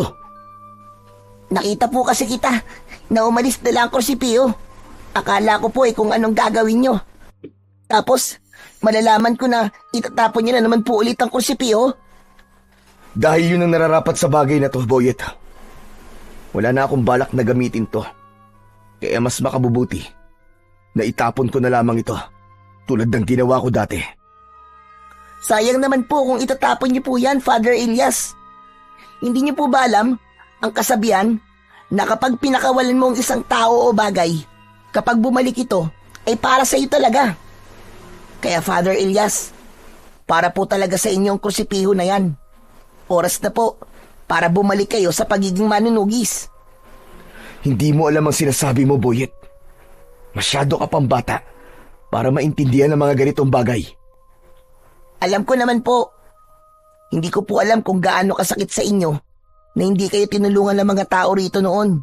Kaya namatay ang inyong lolo. Father, matagal ko na pong gustong itanong sa inyo. Bakit ayaw niyo na pong labanan si Gubara? Ano po ba ang pumipigil sa inyo? Kasi kung tutusin po, Father Elias, kayo ang masanay. Kayo po ang mas malakas at kayo po may kakayahan na labanan siya. Nasa inyo po talaga ang lahat ng abilidad para talunin ng aswang na yon. Hindi ko kailangan sagutin ang tanong mo. Mas mabuti pang iwanan mo na lamang ako rito, Boyet. Tulad po ng sinabi ko, Father, naiintindihan ko po na nasasaktan kayo. Naiintindihan ko po na galit pa rin kayo sa mga tao dito. Pero Father Elias, hindi po ba maaaring isang tabi nyo na lang muna ang galit nyo? At isipin nyo po ang mga buhay na maililigtas nyo? Hindi po lahat ng tao ay kasing tapang po ninyo, Father. Kung wala kayong gagawin, sino po ang aasahan nila? Si Ate Amara po ba? Hanggang kailan niya po kayang mag-isa, Father? Hanggang kailan niya kayang ipaglaban ng baryo habang kayo ay patuloy na pinipiling kalimutan ang tungkulin nyo? Father, hindi lang po sa Diyos kayo merong tungkulin, kundi maging sa mga tao rin. Sa mga sinabing yun ni Boyet, ay tila nayanig ang buong pagkatao ni Father Elias. Para siyang binuhusan ng malamig na tubig. Hindi siya makasagot. Ramdam na ramdam niya ang init ng kanyang dugo at ang paghigpit ng kanyang mga kamao. Ang mga mata ni Boyet na puno ng pag-asa at tiwala ay nagsilbing salamin ng katotohanang matagal niya nang tinatanggihan na hindi niya kayang pabayaan si Amara. At higit sa lahat, hindi niya kayang talikuran ang kanyang tungkulin bilang isang kapatid, bilang mamamayan, at bilang alagad ng Diyos. Labis na natauhan si Father Elias sa mga sinabi sa kanya ng batang si Boyet. Hindi niya inakala na ang binatilyong kagaya nito ang magiging dahilan para maging malinaw ang kanyang pag-iisip. Hindi na niya itinuloy ang pagtapon sa sandata niyang krusipiyo. Bagkus ay bumalik siya sa bahay nila. Nadala yun. Agad siyang nagtungo sa likod ng bahay at sinimulan niyang hasain ang patalim na nakatago sa krusipiyo. Masayang pinapanood ni Boyet ang kanyang ginagawa. Nang makita ni Amara ang ginagawa na yon ni Father Elias, ay napanganga ito. Hindi ito makapaniwala na parabang panaginip lamang ang nakikita nito. Amara, ayos ka lang ba? Bakit parang nakakita ka dyan ng multo? Kuya, totoo ba itong nakikita ko?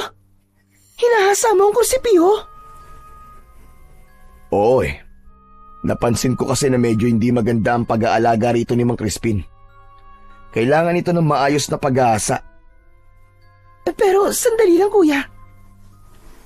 Tama ba ang nasa isip ko? Gagamitin mo na ulit ang sandata mong yan?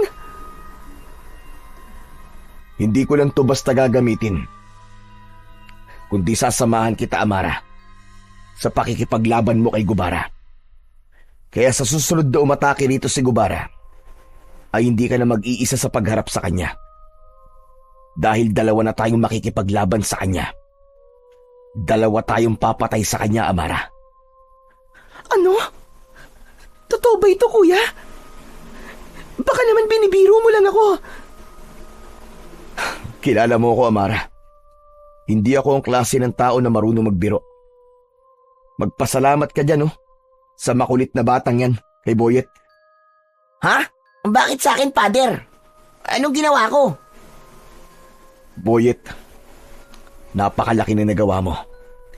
Nang dahil sa mga sinabi mo sa akin kanina sa ilog, ay nagliwanag ang pag-iisip ko. Ikaw ang nagsabi sa akin ng mga dapat kong marinig. Tama ka, Boyet.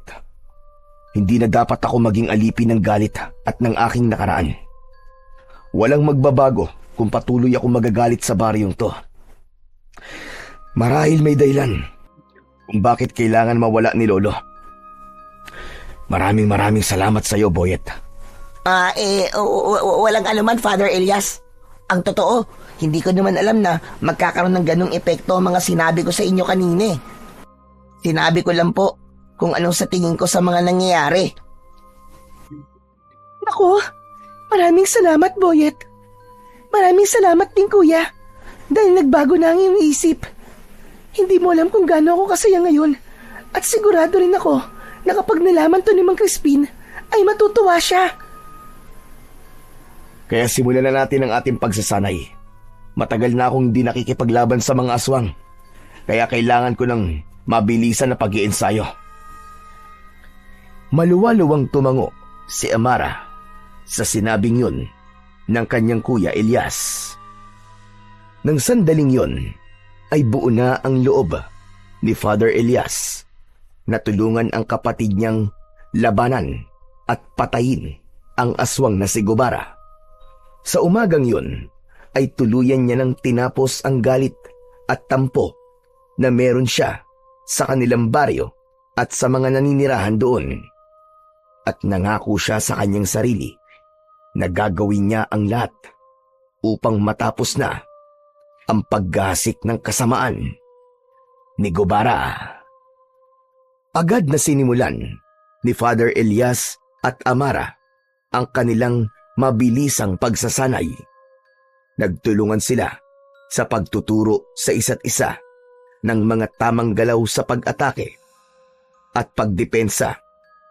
Hindi pa rin makapaniwala si Father Elias na darating ang panahon na yon dahil hindi niya nakita na magiging isang manunugis din ang kanyang kapatid na si Amara.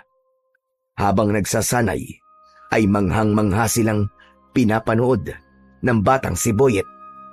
Para itong nanonood ng isang pelikulang aksyon dahil hindi nawala ang panlalaki ng mga mata nito habang nakanganga. At sa gitna ng kanilang pagsasanay ay biglang dumating si Mang Crispin. Sandaling huminto ang magkapatid sa kanilang pag-iensayo pagdating ng matandang albularyo. Sandali nga. Hindi ba ako nananaginip lang? Totoo ba talaga itong nakikita ko? Nagsasanay ka sa pakikipaglaban, Elias? Opo, alam ko na matutuwa kayo sa sasabihin ko. Mang Crispin, handa na po akong tulungan si Amara sa pagpaslang kay Gubara. Diyos ko po, salamat Panginoon ko. Dahil nagbago na ang isip mo. Napakasaya ko talaga.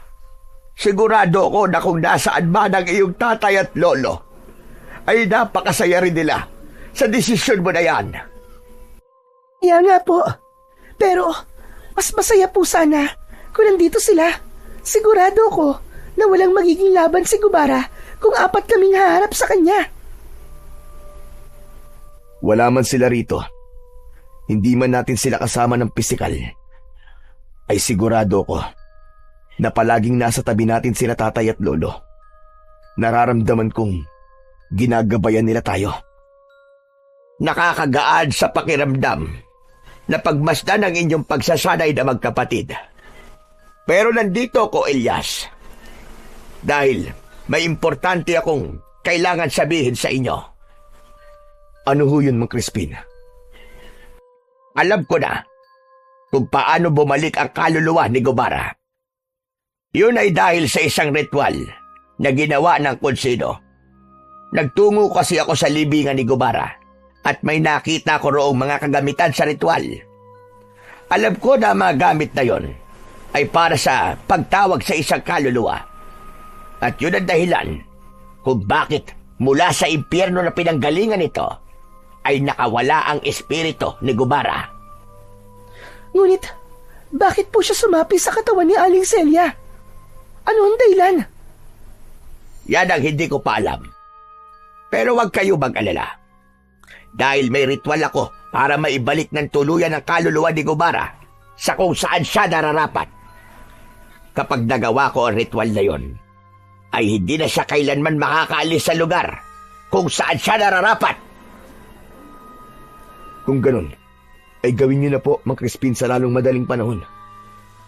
Kung meron kaming maitutulong sa inyo, sabihin niyo lang po kagad sa amin. Malaki ang maitutulong niyo sa akin ni Amara, Elias. Kailangan kasi na mamatay ang katawang ginagamit ni Gubara, at kapag nangyari yon, ay saka ko lamang magagawa ang ritual na sinasabi ko. Huwag ka mag-alala, Mang Crispin. Magtutulungan kami ni Amara. Gagawin namin ang lahat upang talunin at patayin si Gubara. Pero si Kapitan Ramil, hindi ba niya kami tutulungan? Siguro ay mas makabubuti kung kakausapin ko siya. Naniniwala ako na kung mas marami kami makikipaglaban, ay mas malaki ang tsansang manalo kami. Hindi ko alam kung kaya ba niya kayong tulungan pagdating sa bagay na yan. Alam ko na labis ang kalungkutan ni Kapitan Ramil sa sandaling ito. Dahil nga, ginamit ni Gubara ang katawan ng kanyang asawa. Lalo na't bago pasukin ni Gubara ang katawan ni Celia, ay meron itong malubhang sakit. Ngunit naniniwala ako na magtatagumpay kayo kahit dalawa lamang kayo ni Amara. Ipagdadasal ko rin na sana sa pagkakataong ito ay maibalik na natin ang kapayapaan sa baryong ito. Nang sandaling yon, ay buo na ang desisyon ni Father Elias na tapusin na ang takot ng mga tao sa baryo nila, bunga ng paggasik ng lagim ni Gubara. Ipinangako niya sa kanyang sarili at sa Panginoon na hindi siya aalis doon hanggat hindi nila napapatay ni Amara ang aswang. Kinagabihan ng araw ding yun, nasa labas ng bahay sina Father Elias at Amara. Hawak nila ang kanika nilang mga sandata. Si Boyet naman ay natutulog na. Nagbabantay ang magkapatid sa posibleng pag-atake ni Gubara. Alam mo, kuya, hindi pa rin talaga ako makapaniwala na makakasama kita sa pakikipaglaban sa aswang. Nang sabihin mo kasi na wala ka rito para labanan si Gubara, ay hindi ko na inisip na tutulungan mo ko. Kaya talagang napakasaya ko. Marami ako napagtanto sa sinabi sa akin ni Boyet, Amara. Isa na roon ang hindi kita pwedeng pabayaan na mag-isang lumaban. Magkapatid tayo, kaya dapat lang na magtulungan tayo sa lahat ng bagay. Lalo na sa ganitong pagkakataon. Napakasaya ko talaga, kuya. Nararamdaman ko na sa sandaling makaharap natin si Gubara, ayun na ang magiging katapusan niya. Naputol ang pag-uusap ng dalawang magkapatid nang matigilan si Amara. Hinawakan nito ang agimat na nakasabit sa leeg nito at saka ito tumingin kay Father Elias. Ano, Amara? Nararamdaman mo ba? Nandito na naman ba si Gubara? Oo, kuya. Nararamdaman ko siya. Tara na. Hanapin na natin siya. Tapusin na natin ngayon ang paggasik niya ng lagim. Magkasamang tumakbo sina Father Elias at Amara upang hanapin ang kinaroroonan ni Gubara. Hanggang sa narinig nila ang sigawan ng mga tao sa dulong bahagi ng kanilang baryo. Sa kanilang pagtakbo ay nakasalubong nila si Mang Crispin. Diyos ko, mabuti na lamang at nakita ko kayo magkapatid. Sumasalakay na naman si Gubara. Daroon siya, malapit sa ilog. Sige, pupunta na po kami ron. Gawin niyo ang dapat niyong gawin. Sa sandaling mapatay niyo si Gubara, ay agad kong isasagawa ang ritual. Ipagdadasal ko ang inyong tagumpay. Sige, kami na pong bahala kay Gubara. Pagkatapos nun, nagpatuloy ang magkapatid sa pagtakbo hanggang sa nakita na nila ang kinaroroonan ng aswang na si Gubara. Magkatabing tumayo sina Father Elias at Amara habang nakatingin sila sa aswang na inaatake ang mga tao. Gubara! Kami ang harapin mo! At huwag ang mga walang kalaban-laban! Umanda ka ngayon, Gubara. Dalawa na kami makakalaban mo. Kaya ito na ang magiging katapusan mo! Galit na tumingin ang aswang na bangkilan kina Father Elias at Amara. Malakas siyang umangil at saka yun sumugod sa kanila. Sa bilis ng galaw ni Gubara ay muntik na nitong makalmot sa muka si Father Elias. Hinarap naman ni Amara si Gubara at malakas nitong itinulak palayo ang aswang. Napasadsad ito ng bagya sa lupa. Naging mabilis ang kanilang sagupaan. Sa tuwing lumilipad si Gubara ay bigla itong sumusugod ng napakabilis pabulusok.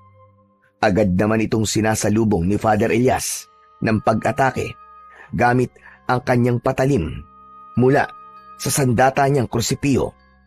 Ngunit sa isang pagkakataon ay nagawang hampasin ni Gubara si Father Elias gamit ang malalapad nitong pakpak. Natumba si Father Elias ng pasadsad sa lupa. Akmang susunggaban siya ni Gubara, ngunit naging maagap si Amara. Buong lakas na tinaga ni Amara ang isang pakpak ni Gubara. Napasigaw sa sakit ang aswang. Muling tumayo si Elias at inundayan niya ng saksak sa tiyan si Gubara. Matapos masugatan ni na Father Elias at Amara ang aswang na si Gubara, ay napansin nila ang unti-unti nitong panghihina.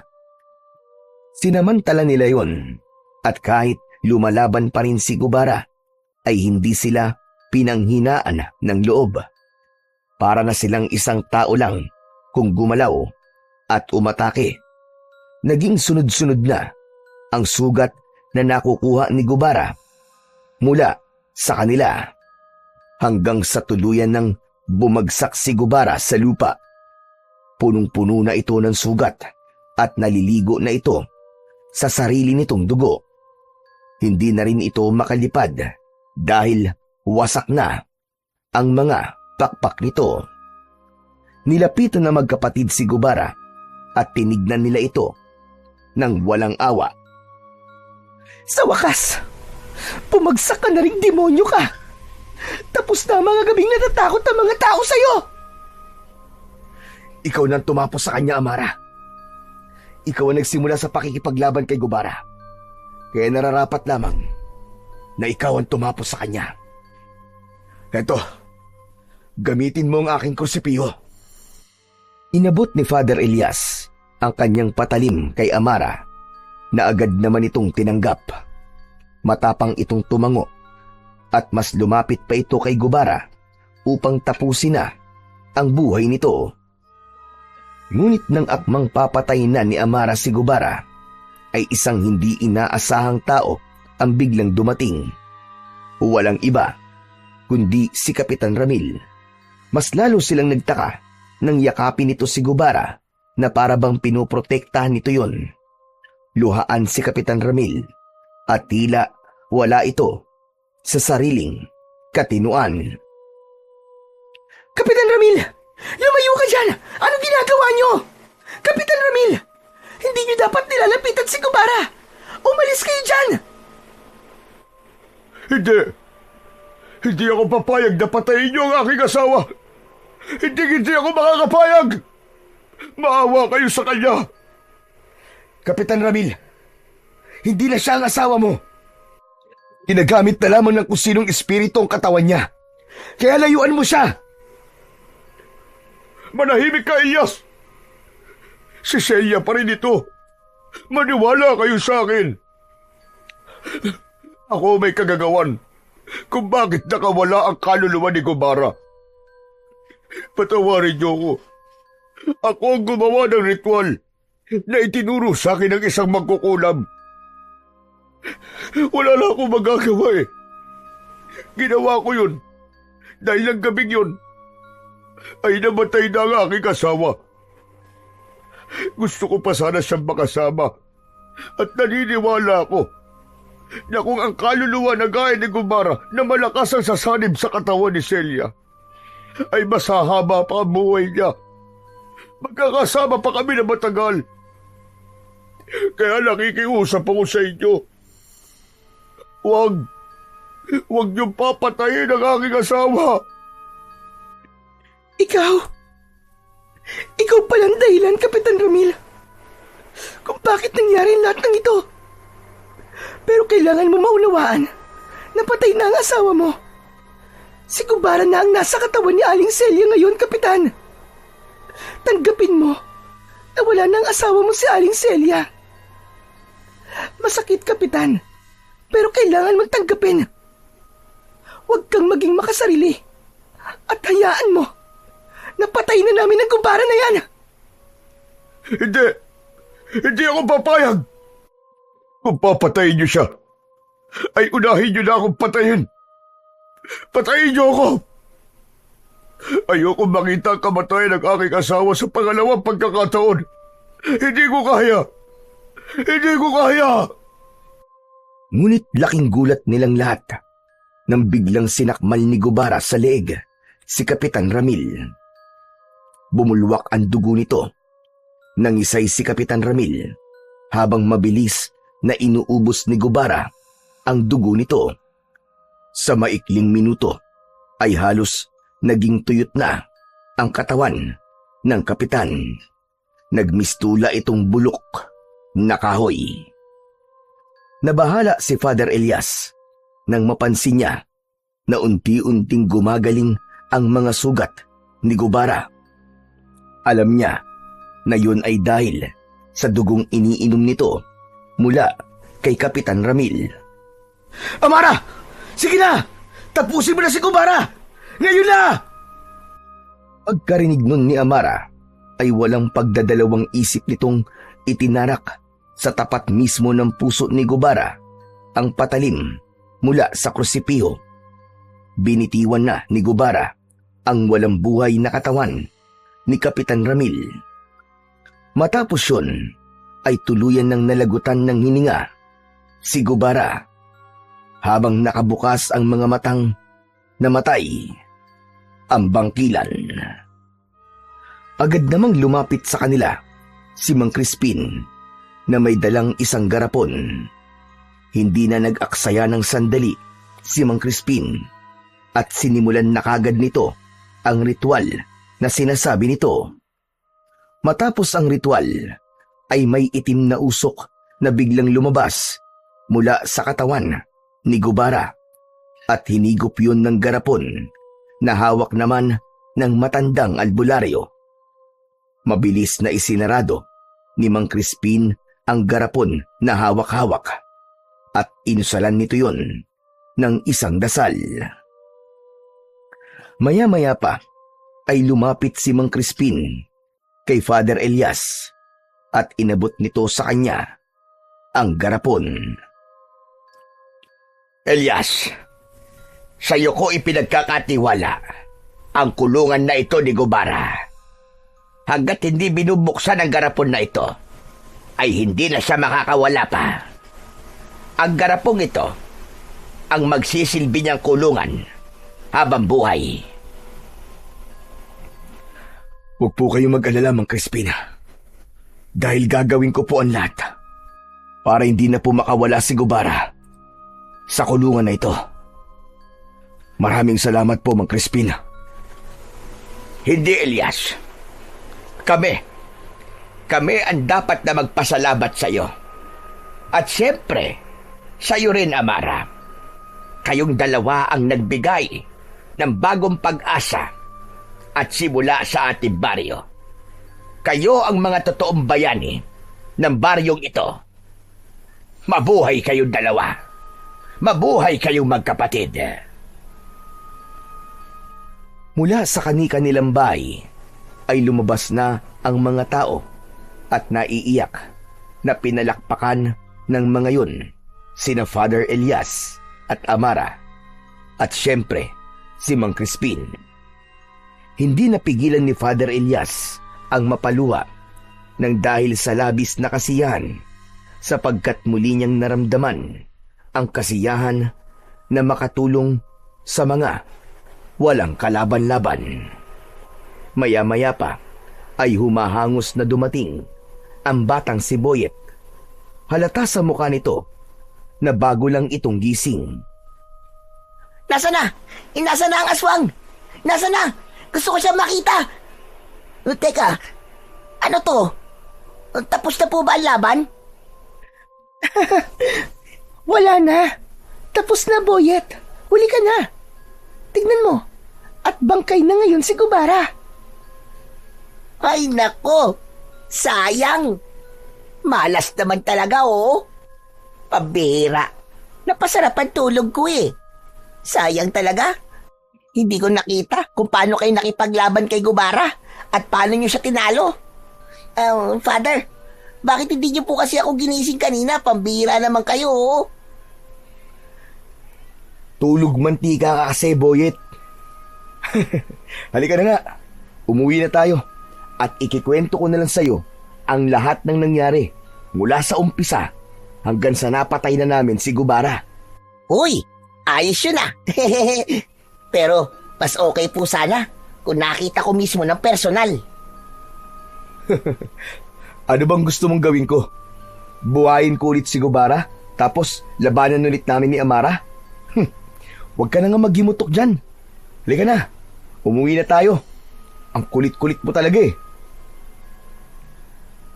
Natatawang ginulo ni Father Elias ang buhok ng naiinis na si Boyet. Wala nang nagawa ang binatilyo kundi ang sumama sa kanila pauwi sa kanilang bahay. Makalipas ang ilang araw ay dumating na ang araw ng pag-alis ni na Father Elias at Boyet.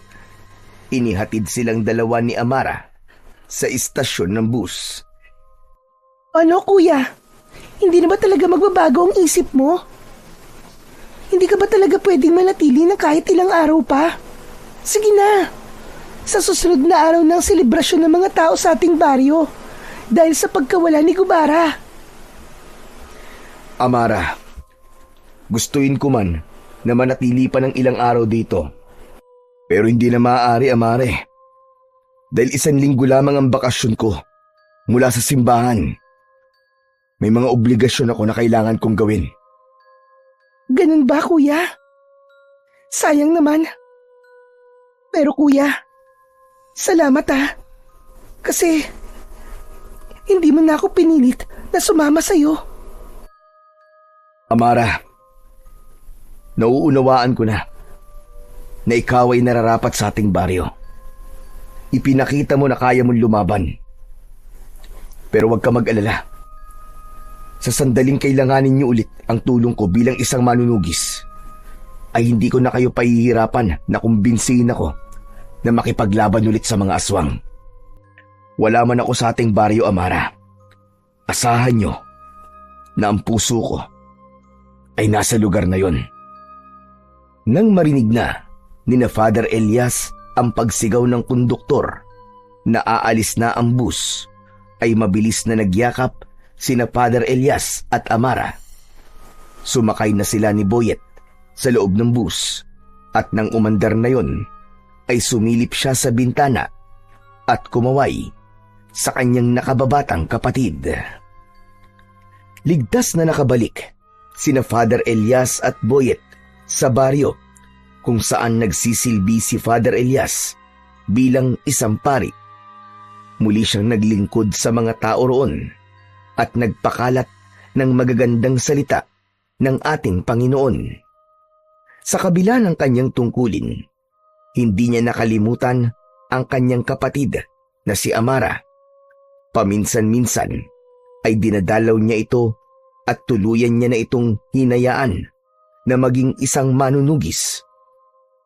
Tinanggap na ni Father Elias na si Amara ay nakalaan upang ipagtanggol ang kanilang bayan laban sa mga nilalang ng dilim, lalong-lalo na sa mga aswang.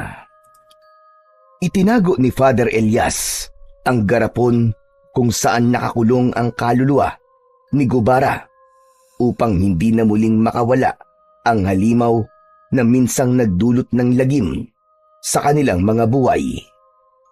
Sa kanyang pagbabalik bilang pari ay natutunan niya ang kahalagahan ng pagpapatawad.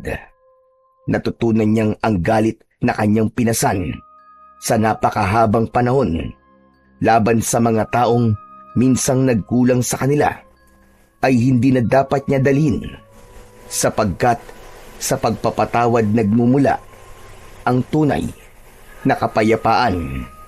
Alam niya na hindi lamang ang laban sa aswang ang napagtagumpayan niya, kundi maging sa pagbitiw sa bigat ng kanyang nakaraan.